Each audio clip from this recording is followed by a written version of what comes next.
Welcome back to my channel. ಹೊಸದಾಗಿ channel ನೋಡ್ತಾ ಇದ್ದರೆ ಸಬ್ಸ್ಕ್ರೈಬ್ ಮಾಡಿಕೊಂಡು ಸಪೋರ್ಟ್ ಮಾಡಿ. ವಾರಾಹಿ ದೇವಿಯ ಆಶೀರ್ವಾದ ಎಲ್ಲರ ಮೇಲೂ ಇರಲಿ ಅಂತ ವಿಡಿಯೋ ಪ್ರಾರಂಭ ಮಾಡ್ತಾ ಇದ್ದೀನಿ.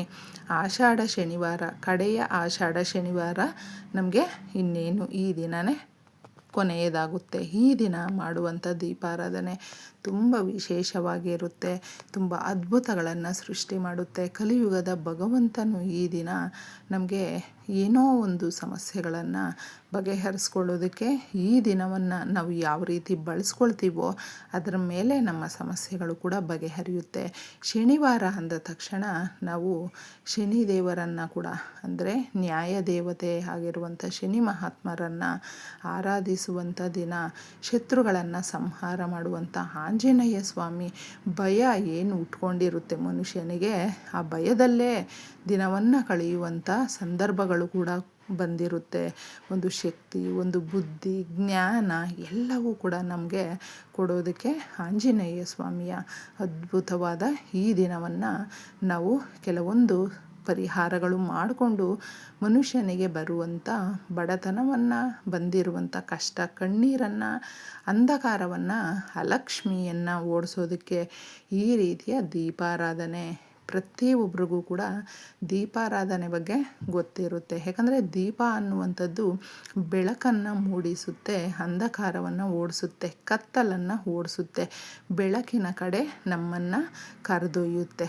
ಅಷ್ಟು ಶಕ್ತಿ ಇರುವಂಥ ದೀಪಾರಾಧನೆ ಸ್ನೇಹಿತರೆ. ನಾವು ನಿತ್ಯ ಯಾವ ರೀತಿ ದೀಪಾರಾಧನೆ ಮಾಡ್ತೀವಿ ಅದೇ ಥರನೇ ಇನ್ನೇನು ಇದರಲ್ಲಿ ಬೇರೆ ರೀತಿಯಾಗಿ ವಿಶೇಷವಾಗಿ ಇರೋದಿಲ್ಲ. ಆದರೆ ಈ ವಸ್ತುಗಳು ಕೂಡ ನಮ್ಮ ಮನೆಯಲ್ಲೇ ಇರುವಂಥದ್ದು. ನಾವು ಒಂದೇ ₹1 ಕೂಡ ಖರ್ಚು ಮಾಡಿ ಅಂಗಡಿಯಿಂದ ತಗೊಂಡು ಬಂದು ಮಾಡ್ಕೊಳ್ಬೇಕು ಅನ್ನುವಂಥದ್ದು ಏನೂ ಇಲ್ಲ. ಯಾಕಂದರೆ ಎಲ್ಲವೂ ಕೂಡ ಸುಲಭ ವಿಧಾನದಲ್ಲೇ ನಮ್ಮ ಶಕ್ತಿಗೆ ಅನುಸಾರವಾಗಿ ಮಾಡುವಂಥ ಪರಿಹಾರಗಳು ಇರುತ್ತೆ. ಅದನ್ನು ನಾವು ಮಾಡಿಕೊಳ್ಬೇಕು ಅಷ್ಟೇ. ಎಲ್ರಿಗೂ ಕೂಡ ಪರಿಹಾರ ಶಾಸ್ತ್ರಗಳಲ್ಲಿ ಒಂದು ಅಗತ್ಯವಾಗಿರುವಂಥ ಹಾಗೂ ನಮಗೆ ಇದು ಮಾಡಿಕೊಳ್ಳೇಬೇಕು ಅನ್ನುವಂಥ ದಿನ, ಸಂದರ್ಭ ಅನ್ನೋದು ಕೂಡಿ ಬರುತ್ತೆ. ಅಂತಹ ದಿನಗಳನ್ನು ನಾವು ತಿಳ್ಕೊಂಡು ಮಾಡಿಕೊಳ್ಬೇಕು ಅಷ್ಟೇ. ದಾಸವಾಳದ ಗಿಡ, ಎಲೆ ಪ್ರತಿಯೊಂದು ಕೂಡ ಅದ್ರ ಬಗ್ಗೆ ಗೊತ್ತಿರುವಂಥದ್ದೇ. ಭೂದೇವಿ ಹಾಗೂ ಶ್ರೀ ಮಹಾಲಕ್ಷ್ಮಿ ನೆಲೆಸಿರುವಂಥದ್ದು. ಸಂಪತ್ತಿಗೆ ಅಧಿದೇವತೆ ಆಗಿರುವಂಥ ಶ್ರೀ ಮಹಾಲಕ್ಷ್ಮಿಯನ್ನು ಒಲಿಸ್ಕೊಳ್ಳೋದು ಶ್ರದ್ಧಾ, ಭಕ್ತಿ, ನಂಬಿಕೆಯಿಂದ ಸ್ನೇಹಿತರೆ. ಅದನ್ನು ಶನಿವಾರದ ದಿನ, ಯಾಕಂದರೆ ಶ್ರೀ ಮಹಾವಿಷ್ಣುವಿನ ವಾರ ಇದು. ನಾವು ಆ ತಂದೆಯನ್ನು, ಕಲಿಯುಗದ ಭಗವಂತನು ಕಣ್ಣೀರನ್ನು ಒರೆಸುವಂಥ ಮಹಾ ತಂದೆ, ಆ ತಂದೆಯನ್ನು ನಾವು ಈ ದಿನ ಲಕ್ಷ್ಮೀ ಸಮೇತ ಬಂದು ನಮ್ಮ ಮನೆಯಲ್ಲಿ ನೆಲೆಸು ಅಂತ ಕೇಳಿಕೊಳ್ಳೋದಕ್ಕೆ ತುಂಬ ಅದ್ಭುತವಾಗಿರುತ್ತೆ. ಪಚ್ಚ ಕರ್ಪೂರ ಅನ್ನುವಂಥದ್ದು ವಿಷ್ಣು ಸಮೇತ ಲಕ್ಷ್ಮೀ ದೇವಿಗೆ ಪರಿಹಾರಕ್ಕೆ, ಆರತಿ ಮಾಡೋದಕ್ಕೆ, ತೀರ್ಥದಲ್ಲಿ ಪ್ರಸಾದಕ್ಕೆ, ಪ್ರತಿಯೊಂದಕ್ಕೂ ಕೂಡ ಬಳಸ್ತೀವಿ. ಅಷ್ಟು ವಿಶೇಷತೆಯಿಂದ ಕೂಡಿರುತ್ತೆ ಪಚ್ಚ ಕರ್ಪೂರ. ಯಾಕಂದರೆ ಪಚ್ಚ ಕರ್ಪೂರ ಯಾವ ಜಾಗದಲ್ಲಿರುತ್ತೋ ಆ ಜಾಗದಲ್ಲಿ ಬಡತನ ಇರೋದಿಲ್ಲ ಸ್ನೇಹಿತರೆ. ಹಣಕಾಸು ನಮಗೆ ಒದಗಿಕೊಂಡು ಬರುತ್ತೆ.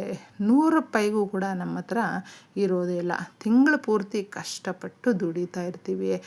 ಯಾಕೆ ನಮಗೆ ಈ ದುಡ್ಡೇ ಬರೋದಿಲ್ಲ, ಮತ್ತೆ ಮತ್ತೆ ಖಾಲಿ ಆಗ್ತಾನೇ ಇರುತ್ತೆ ಅಂತ ಅಂದ್ಕೊಳ್ತೀವಿ ನೋಡಿ. ಅಂತಹವರು ಇದನ್ನು ತಪ್ಪದೆ ಈ ರೀತಿ ಮಾಡ್ಕೊಂಡು ನೋಡಿ. ಎಷ್ಟೋ ಜನಕ್ಕೆ ಗಂಡ ಹೆಂಡತಿಯ ಸಂಬಂಧ ಚೆನ್ನಾಗಿರೋದಿಲ್ಲ, ಜಗಳ ಆಗುತ್ತೆ, ಮನಸ್ತಾಪಗಳು ಬರ್ತಾನೆ ಇರುತ್ತೆ. ಅಂತಹವರು ಈ ಪರಿಹಾರವನ್ನು ಸುಲಭ ವಿಧಾನದಲ್ಲೇ ಮಾಡಿಕೊಳ್ಳಿ. ಸಕ್ಕರೆ ಬಂದು ಸುಮಧುರವಾಗಿರುವಂಥದ್ದು ಸೂಚಿಸುತ್ತೆ, ಸೂಚನೆ ಕೊಡುತ್ತೆ, ಕಹಿ ಘಟನೆಗಳನ್ನು ಮರೆಸುವಂಥದ್ದು. ಅದಕ್ಕೆ ಒಂದು ಚಿಕ್ಕ ಸ್ಪೂನಷ್ಟು ಸಕ್ಕರೆಯನ್ನು ನಾವು ತಗೊಳ್ಬೇಕಾಗುತ್ತೆ. ನೀವು ಸಕ್ಕರೆ ಜಾಗದಲ್ಲಿ ಬೆಲ್ಲವನ್ನು ಕೂಡ ತಗೊಳ್ಬಹುದು ಸ್ನೇಹಿತರೆ. ಇವು ಎರಡರಲ್ಲಿ ನೀವು ಯಾವುದಾದ್ರೂ ಒಂದನ್ನು ತಗೊಳ್ಬಹುದು. ಸಕ್ಕರೆ ತಗೊಳ್ಳೋದ್ರಿಂದ ಕೂಡ ಮುಖ್ಯವಾಗಿ ನಮಗೆ ಆ ಪರಿಹಾರ ಅನ್ನುವಂಥದ್ದು ಬೇಗ ಸಿಗುತ್ತೆ. ಎಷ್ಟೋ ವಿಷಯಗಳಿಗೆ ಮನಸ್ತಾಪಗಳು ಬಂದಿರುತ್ತೆ. ಒಬ್ಬರನ್ನ ಕಂಡ್ರೆ ಒಬ್ರಿಗೆ ಆಗಿರೋದಿಲ್ಲ. ಕಷ್ಟಗಳು ಜಾಸ್ತಿ ಇರುತ್ತೆ, ಆರೋಗ್ಯ ಸಮಸ್ಯೆಗಳಿರುತ್ತೆ. ಮುಖ್ಯವಾಗಿ ದುಡ್ಡು ಯಾವ ಥರ ಖರ್ಚಾಗ್ತಾ ಇದೆ ಅಂತಲೇ ಗೊತ್ತಾಗೋದಿಲ್ಲ. ಸಾಲ ತುಂಬ ಮಾಡ್ಕೊಂಡಿರ್ತೀವಿ. ಯಾಕಂದರೆ ಜೀವನಕ್ಕೆ, ಮನೆಗೆ ಹಾಗೂ ಏನೋ ಆರೋಗ್ಯ ಸಮಸ್ಯೆಗಳಿಗೆ ಹಾಸ್ಪಿಟಲೈಸ್ ಆಗಿದ್ದೀವಿ.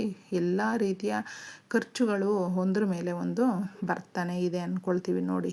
ಅಂತಹವರು ಸುಲಭ ವಿಧಾನದಲ್ಲಿ ಇದನ್ನು ಮಾಡ್ಕೊಳ್ಳಿ. ದಾಸವಾಳದ ಗಿಡ, ಎಲೆ, ಬೇರು ಪ್ರತಿಯೊಂದು ಕೂಡ ನಿರ್ಧಾರ ಮಾಡುತ್ತೆ. ಮನುಷ್ಯನ ಬಡತನವನ್ನು ಓಡಿಸೋದಕ್ಕೆ ಆಶೀರ್ವಾದ ಮಾಡುತ್ತೆ. ಅದಕ್ಕೆ ಒಂದು ಎಲೆಯನ್ನು ನೀಟಾಗಿ ಪ್ರಕೃತಿ ಮಾತೆಯನ್ನು ಕೇಳಿಕೊಂಡು, ತಾಯಿ ನಾನು ಸಮಸ್ಯೆಗಳನ್ನು ಹೋಗಲಾಡಿಸೋದಕ್ಕೆ ದೀಪಾರಾಧನೆ ಮಾಡೋದಕ್ಕೆ ತಗೊಳ್ತಾ ಇದ್ದೀನಮ್ಮ ಅಂತ ಹೇಳಿ ಅದನ್ನು ತಗೊಂಡಿದ್ದೆ. ನೀವು ಇದರ ಮೇಲೆ ಗಂಧ ಕುಂಕುಮದ ಬೊಟ್ಟನ್ನು ಇಡಬೇಕು ಸ್ನೇಹಿತರೆ. ತದನಂತರ ನೀವು ಆ ದೀಪಕ್ಕೆ ಹಾಕುವಂಥ ವಸ್ತುಗಳು ಈ ರೀತಿ ಇರುತ್ತೆ. ಸಕ್ಕರೆಯನ್ನು 1 ಸ್ಪೂನು ಹಾಕಿ ಸ್ನೇಹಿತರೆ. ಎಲ್ಲ ರೀತಿಯ ಕಹಿ ಸಮಸ್ಯೆಗಳು, ಕಹಿ ಘಟನೆಗಳು ಪ್ರತಿಯೊಂದು ಕೂಡ ನಿಮ್ಮ ಜೀವನದಿಂದ ಪೂರ್ತಿಯಾಗಿ ತೊಲಗಿಬಿಡುತ್ತೆ. ಇನ್ನು ನಾವು ಹಣಕಾಸನ್ನು ಜಾಸ್ತಿ ಯಥೇಚ್ಛವಾಗಿ ಸಂಪತ್ತಿನ ರೂಪದಲ್ಲಿ ಪಡ್ಕೊಳ್ಳೋದಕ್ಕೆ ಏಲಕ್ಕಿ ಅನ್ನುವಂಥದ್ದು ಸಹಾಯ ಮಾಡುತ್ತೆ. 2 ಏಲಕ್ಕಿಗಳನ್ನು ಈ ದೀಪಕ್ಕೆ ಹಾಕಿ, ಇದನ್ನು ಹಾಕುವಾಗ ಒಂದೊಂದು ಹಾಕುವಾಗಲೂ ಕೂಡ ನೀವು ದೇವರಲ್ಲಿ ಸಂಕಲ್ಪ ಮಾಡಿಕೊಂಡು ಪೂರ್ತಿ ನಂಬಿಕೆಯಿಂದ ಮಾಡಿಕೊಳ್ಳಿ. ಇನ್ನು ಮುಖ್ಯವಾಗಿ ಪಚ್ಚ ಕರ್ಪೂರದ ಬಿಲ್ಲೆಯನ್ನು ಸ್ವಲ್ಪ ಪುಡಿ ಮಾಡಿ ಹಾಕಿ. ಪಚ್ಚ ಕರ್ಪೂರ ಯಾವ ಜಾಗದಲ್ಲಿ ಇರುತ್ತೋ ಆ ಜಾಗದಲ್ಲಿ ಬಡತನ ಅನ್ನುವಂಥದ್ದು ಇರೋದಿಲ್ಲ, ದರಿದ್ರ ಅನ್ನುವಂಥದ್ದು ಇರೋದೇ ಇಲ್ಲ. ಏಕೆಂದರೆ ಅದನ್ನು ಹೋಗಲಾಡಿಸೋದಕ್ಕೆ ಸುಗಂಧಭರಿತವಾಗಿ ಯಾವ ಜಾಗದಲ್ಲಿ ಇರುತ್ತೋ ಆ ಜಾಗಕ್ಕೆ ದೈವಿಕ ಶಕ್ತಿ ಜಾಸ್ತಿ ಆಗುತ್ತೆ. ಲಕ್ಷ್ಮೀದೇವಿ ಸಂಪತ್ತಿಗೆ ಅಧಿದೇವತೆ ಅಲ್ವಾ, ಆ ತಾಯಿ ಒಲ್ದು ಬರ್ತಾಳೆ, ಆ ಜಾಗದಲ್ಲಿ ನಿಂತ್ಕೊತಾಳೆ. ಅದಕ್ಕೋಸ್ಕರನೇ ಈ ವಸ್ತುಗಳನ್ನು ತಿಳಿಸಿರುವಂಥದ್ದು. ಈ ರೀತಿ ನೀವು ಹಾಕಿ ಸಂಕಲ್ಪ ಮಾಡಿಕೊಂಡು ದೀಪಾರಾಧನೆ ಮಾಡಿ ನೋಡಿ. ಅದರಲ್ಲಿ ಪ್ರಕಾಶಮಾನವಾಗಿ ಈ ಶಕ್ತಿದಾಯಕವಾಗಿರುವಂಥದ್ದು, ಸಕಾರಾತ್ಮಕವಾಗಿರುವಂಥದ್ದು ಬಿಡುಗಡೆ ಆಗುತ್ತೆ. ಈ ವಸ್ತುಗಳನ್ನು ನಾನು ತಿಳಿಸಿದೆ ಅಲ್ವಾ, ಅದು ಎಲ್ಲ ರೀತಿಯಲ್ಲೂ ಕೂಡ ನಮಗೆ ಒಂದಲ್ಲ ಒಂದು ರೀತಿಯಲ್ಲಿ ನೆಗೆಟಿವ್ ಎನರ್ಜಿಯನ್ನು ಹೋಗಲಾಡಿಸಿ ಸುಖ, ಸಂತೋಷ, ನೆಮ್ಮದಿ, ಅಷ್ಟೈಶ್ವರ್ಯಗಳು, ಆದಾಯ ಜಾಸ್ತಿ ಆಗುವಂತೆ ಮಾಡುತ್ತೆ. ಇದನ್ನು ದೀಪ ಹಚ್ಚಿ ಕೆಲವೊಬ್ಬರು ತಪ್ಪು ಮಾಡ್ತಾರೆ. ಮಾರನೇ ದಿನ ಅದರಲ್ಲಿ ಹಾಕಿರುವಂಥ ಬತ್ತಿಗಳ ಸಮೇತ ಉಳಿದಿರುವಂಥ ವಸ್ತುಗಳನ್ನು ತೆಗೆದು ಬಿಡಬೇಕು. ತೆಗೆದು ನಾವು ಯಾರು ತುಳಿದೇ ಇರುವಂಥ ಹಸಿರು ಗಿಡಗಳ ಹತ್ರ, ಆ ಬುಡದ ಹತ್ರ ಹಾಕಿಬಿಡಬೇಕು. ಮಣ್ಣಲ್ಲಿ ಮಣ್ಣಾಗಿಬಿಡುತ್ತೆ. ಆಗ ನಾವು ಸಂಕಲ್ಪ ಮಾಡಿರ್ತೀವಿ ನೋಡಿ, ನಮ್ಮ ಕೋರಿಕೆಗಳು ಪೂರ್ತಿಯಾಗಿ ನೆರವೇರೋದಕ್ಕೆ ಸಹಾಯವನ್ನು ಮಾಡುತ್ತೆ. ಇಷ್ಟನ್ನು ಶನಿವಾರ ಮಾಡಿಕೊಳ್ಳಿ, ತುಂಬ ಒಳ್ಳೆಯದಾಗುತ್ತೆ. ಧನ್ಯವಾದಗಳು.